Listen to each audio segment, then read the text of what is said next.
menurut saya ini menggelitik gitu ya. Sebentar akan dijelaskan. Itu adalah berkaitan perdebatan teman-teman soal foto kacamata. Jadi dalam ijazah Jokowi yang diperlihatkan gitu ya, itu ternyata adalah berkacamata.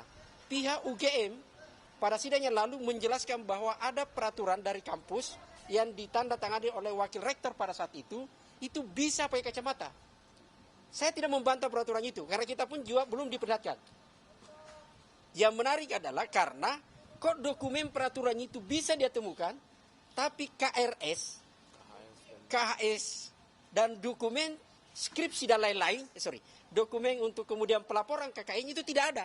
Yang tebalnya, dokumen yang tebal tidak ada, tapi yang selembar itu ada, dan tahun 83. Tahun 84 gitu ya. Jadi itu yang menarik untuk kita menjadi pertanyaan-pertanyaan yang harus kita klarifikasi. Jadi ada banyak dokumen yang belum, dan kita akan meminta sebentar semua dokumen itu akan diperlihatkan. Itu yang untuk UGM. Yang kedua adalah berkaitan dengan KPU.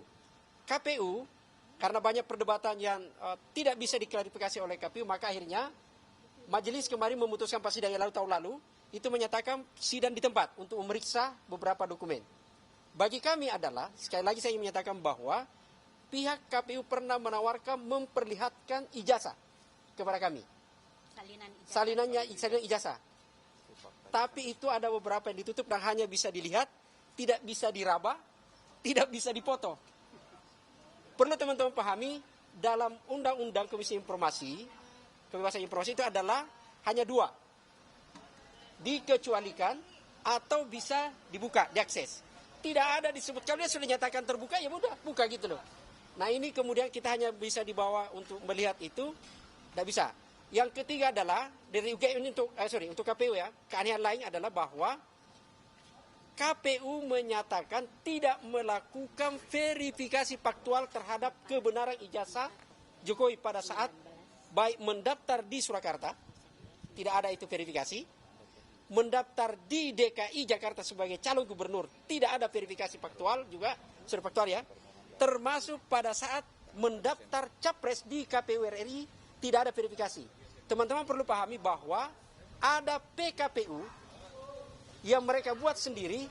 Salah satu tahapannya adalah tugasnya KPU memastikan seluruh dokumen itu benar. Memang tidak disebut seluruh dokumen itu asli, tapi benar. Pertanyaan kami adalah di persidangan lalu, dan mudah-mudahan sebentar bisa dijawab, apa argumentasi Anda, bagaimana proses Anda melakukan sampai Anda yakin itu benar, sementara Anda tidak melakukan verifikasi faktual. Itu di KPU. Itu untuk pengantar dari saya. Selanjutnya ke Bu Doni. Yang ketiga adalah soal Polda. Ini saya perlu klarifikasi. Nanti akan dijelaskan oleh Bu Jemi ya. Polda sekarang proses untuk sengketa informasi juga. Oke, saya boleh dulu. Terima kasih. Untuk yang keseluruhan permohonan kami ini kan melibatkan 3 pihak ya. Pertama UGM, yang kedua KPU, 3 KPU, KPU RI, KPU DKI, KPU Surakarta. Kenapa begitu? Karena ijazah itu pernah digunakan pada ketiga KPU. Kalau tidak pernah digunakan pada ketiga KPU, kami mungkin tidak berhak meminta informasi publik ke UGM. Itu pertama. Lalu yang ke Polda, kenapa kami ini sekedar mengulang lagi, kenapa kami meminta ke Polda? Karena UGM menyatakan pada jawaban bahwa semua dokumen yang kami minta itu katanya sudah diserahkan ke Kapolda, ke Polda Metro Jaya untuk barang bukti. Nanti dijelaskan ya. Oke. Kenapa itu diminta padahal di Polda hanya pencemaran nama baik. Oke. Seperti itu. Lalu 3 KPU ini sebetulnya yang kami minta itu adalah benar-benar informasi publik. Pada persidangan pertama, KPU sudah menyatakan itu adalah dokumen yang memang terbuka. Tetapi KPU bertahan untuk menutup sebagian informasi, padahal informasi yang ditutup itu adalah informasi yang jelas-jelas bukan yang dikecualikan, karena itu menyangkut tanda tangan dan aspek legalisir. Itu adalah suatu informasi yang justru menyatakan salinan ijazah yang digunakan itu legal atau tidak, malah itu yang ditutup. Ya. Oke, ini kesalahan dari KPU sendiri untuk memahami informasi yang dikecualikan. Dan kami nanti akan bertahan pada hal itu. Yang lalu untuk UGM dalam persidangan sebelumnya sudah menyatakan bagian-bagian dokumen yang dinyatakan tertutup dan terbuka. Umumnya adalah terbuka kecuali yang menyangkut nilai. Dan salah satu yang kita sangat penting Barismon, skripsi itu dinyatakan terbuka. Oke. Jadi ada beberapa dokumen penting karena kami itu tidak hanya meminta ijazah tetapi adalah untuk meminta semua dokumen yang diperlukan yang dihasilkan selama proses kuliah yang nanti akan membuktikan bahwa pemilik ijazah tersebut benar terlibat di dalam proses akademik tersebut dan benar bahwa sudah mencapai tahap untuk dinyatakan lulus dan berhak atas ijazah itu. Dan kami meminta itu juga bersamaan dengan meminta SOP, prosedur kebijakan dan aturan-aturan lain yang terkait dengan penerbitan semua dokumen. Seperti misalnya aturan DO yang berlaku saat itu, kemudian dan misalnya kurikulum, karena ini menyangkut berapa SKS, karena kan beliau ini termasuk lulus tepat waktu, tetapi dengan informasi bahwa IPK-nya yang meragukan itu. Jadi itu yang akan kami minta. Oke, cukup sekian dari saya. Terima kasih. Oke, makasih. Bu Neni, ini ada Bang Jemi soal Polda ya, tapi saya tambahkan dulu satu berkaitan dengan soal ijazah. Jadi ada beberapa klarifikasi kita yang belum terjawab dari KPU. Termasuk soal legalisir yang tidak ada tanggal waktu pada saat legalisir. Sekali lagi KPU hanya menjawab bahwa akan di cross check kalau ternyata dalam ijazah itu legalisirnya itu ada daluarsa. Saya pada saat itu bertanya di rapat, kalau ternyata tidak ada tanggal, apakah ada verifikasi? Kata. Jadi ada banyak hal misteri yang harus kita bongkar. Nanti soal ijazah Bang Rismon kasih tuntas ya, jelaskan. Ada Mas Lukas, sebelum ke Mas Lukas, ke Bang Jemi dulu soal ini klarifikasi kita. Bukan klarifikasi, penjelasan gugatan kita yang ketiga ke Polda. Oke, makasih untuk saya mengklarifikasi bahwa saat ini di publik mengatakan bahwa seakan-akan permohonan kami untuk Polda sudah ditolak. Padahal kami sudah jelas memasukin kembali permohonannya. Dan itu pun kemarin waktu diputuskan salah ditolak bukan karena kesalahan kami. Karena kesalahan informasi yang ada di antara Polda dan Mabes dengan Polda itu sangat birokrasi yang tidak jelas. Sehingga kami sudah mengajukan kembali permohonannya. Dan kami dapat informasi sampai saat ini belum ada tanggapan sama sekali. Kembali tidak ada respon lagi. Tidak ada respon. Jadi saya mau klarifikasi bahwa bukan kami ditolak, tapi kami sudah mengajukan. Tinggal menunggu sidang selanjutnya. Terima kasih. Ke Mas Lukas dulu. Oke. Ya, Mas Lukas. Oke. Ya, ini saya kira satu kelanjutan ya. Kalau kita sudah sidang 3 kali sidang. 3 kali sidang itu kalau ibarat konser musik baru pembuka. Nah, kita sudah mulai sekarang per bulan Januari ini pertunjukan utama.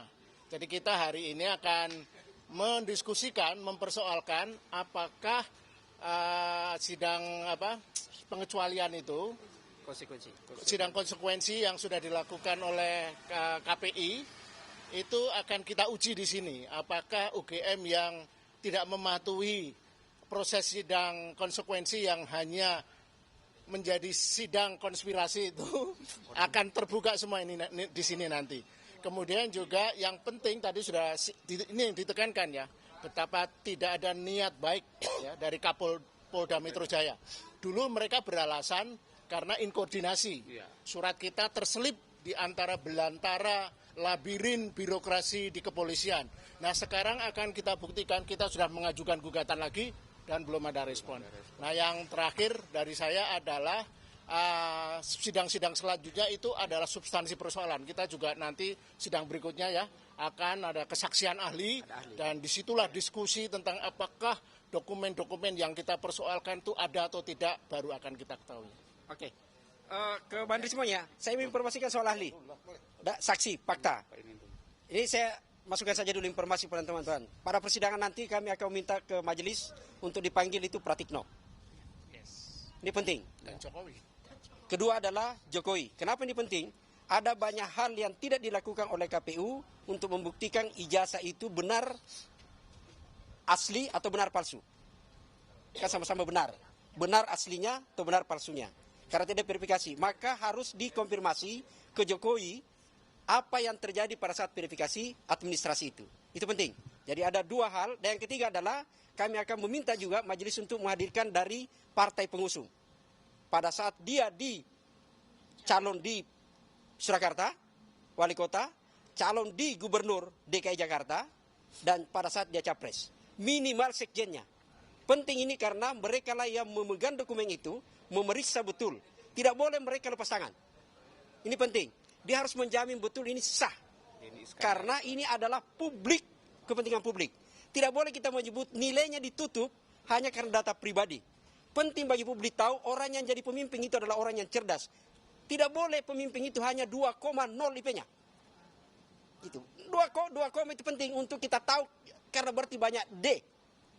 Artinya harusnya kalau dia lulus tidak bisa cuma 4 tahun gitu ya. Ya, oke. Tahun itu hanya untuk jenius. Jadi saya ke Pak Samsir dulu baru ke Pak Anisman. Oke. Selamat pagi. Assalamualaikum warahmatullahi wabarakatuh. Hari ini kita akan mengikuti sidang untuk KIP. Dalam arti sidang ini dilakukan setelah sebelumnya itu cukup lama ya. Kita bersidang dalam arti pada waktu itu dengan UGM maupun KPU Pusat, KPU DKI dan KPU Surakarta. Itu kita mendapatkan semacam deadlock dalam arti pemimpin sidang juga bingung karena beberapa kali bolak-balik pasal dalam Undang-Undang Nomor 14 Tahun 2008 itu pasal 17, pasal 18 itu bolak-balik aja itu aja sampai diputuskan pada waktu itu untuk melakukan pemeriksaan setempat ya. Karena uji konsekuensinya juga sudah belum ada ya. Tidak ada konsekuensinya. Tidak ada konsekuensinya. Tidak ada konsekuensi. Mungkin konsinyasi. Oke, itu yang kita akan ikuti untuk agenda sidang pada hari ini. Mudah-mudahan kita akan mendapatkan hasil dari pemeriksaan setempat, kemudian juga hasil daripada hal-hal yang tidak kita dapatkan pada sidang sebelumnya. Hari ini saya bawakan buku juga, bukan saya. Ini adalah buku baru terbit ya, baru aja terbit, masih hangat ya buku ini sebenarnya. Dan ini banyak dicari-cari. Ya, ternyata inilah bagian daripada satu lagi ya yang menjadi materi yang bestseller nanti jadi bestseller saya pikir karena dibutuhkan Gibran Endgame yang tentunya buku ini sangat ditunggu-tunggu oleh sebagian besar masyarakat kita untuk mengetahui siapa sebenarnya Gibran wakil presiden kita saat ini. Dari saya demikian. Assalamualaikum warahmatullahi wabarakatuh. Oke, kita ke Bandri semua ya yang meneliti langsung ijazah itu meskipun bukan mereka ini kita ya. Dua-dua, Bang. Dua-duanya. Saya mari semua. Iya, saya memberikan beberapa sedikit klarifikasi Bang ya, tambahan bahwa ada beberapa profesor yang sekarang aktif di UGM ya, pada tahun 80-an ya sampai tahun 86 itu ada 3 evaluasi jenjang akademik. Ya, ada 3 jenjang evaluasi akademik. Yang pertama 2 tahun pertama atau 4 semester pertama. Itu kalau IPK-nya di bawah 2 atau mepet 2, itu bukan di DO gaya UGM, tetapi diminta secara sukarela untuk mengundurkan diri. Ya. Jenjang yang kedua, evaluasi kedua adalah sarjana muda, berarti 6 semester pertama. Nah, kalau di situ IPK-nya juga mepet-mepet 2, maka tidak boleh melanjutkan ke jenjang sarjana penuh. Dan diminta gaya UGM untuk stop di sarjana muda saja. Baru ketika IPK-nya tinggi, ya cukup tinggi, mungkin di atas 2,5, ya, maka dia bisa melanjutkan ke sarjana penuh. Jadi ada 3 evaluasi akademik, 3 jenjang evaluasi akademik pada saat itu berlaku. Pada saat itu bisa orang berhenti di 4 semester pertama atau hanya sampai sarjana muda, meskipun dia terdaftar sarjana gitu, Pak.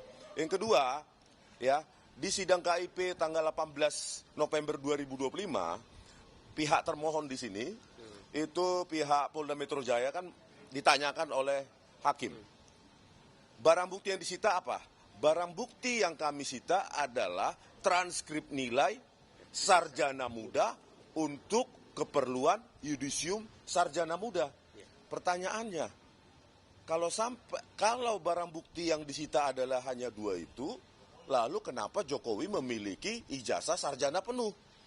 Maka tidak konsisten apa yang disita dengan apa yang diklaim sebagai barang bukti ijazah otentik atau identik ijazah sarjana penuh.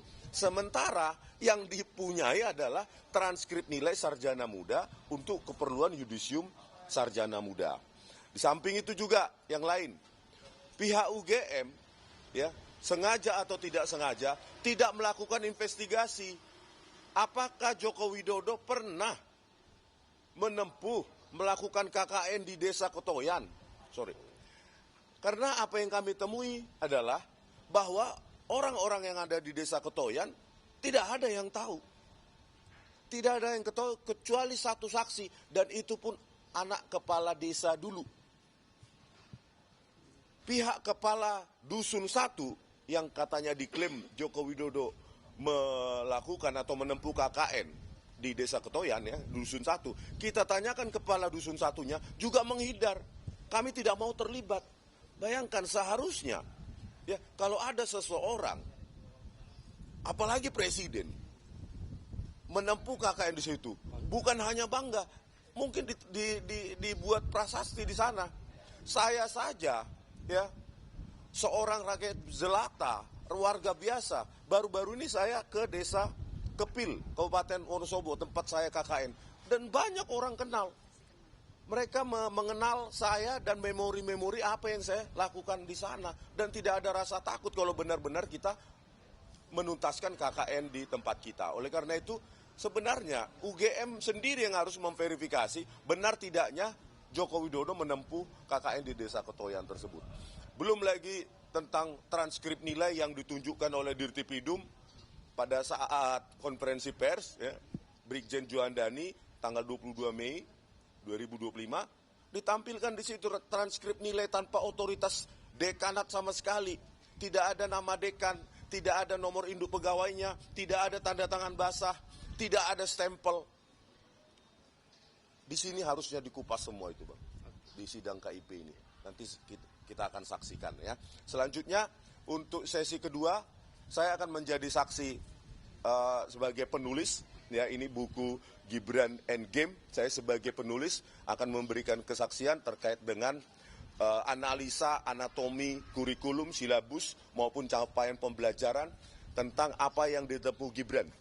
Ya, kajian akademik plus wawancara dengan Dr. Eko Susanto selaku sekretaris Ditjen Dikdasmen yang menyatakan bahwa setelah Gibran menempuh secondary 3 dan secondary 4 di Orchid Park Secondary School, yang saya tanyakan ekivalen ke pendidikan Indonesia adalah kelas 10 atau kelas 1 SMA. Dia melanjutkan, melompat ke UTS Insearch, menempuh diploma. Dan itulah yang disetarakan dengan ijazah SMK Peminatan Akuntansi dan Keuangan. Dan itu saya bantah di sini melalui kajian kurikulum, silabus maupun capaian pembelajaran. Begitu.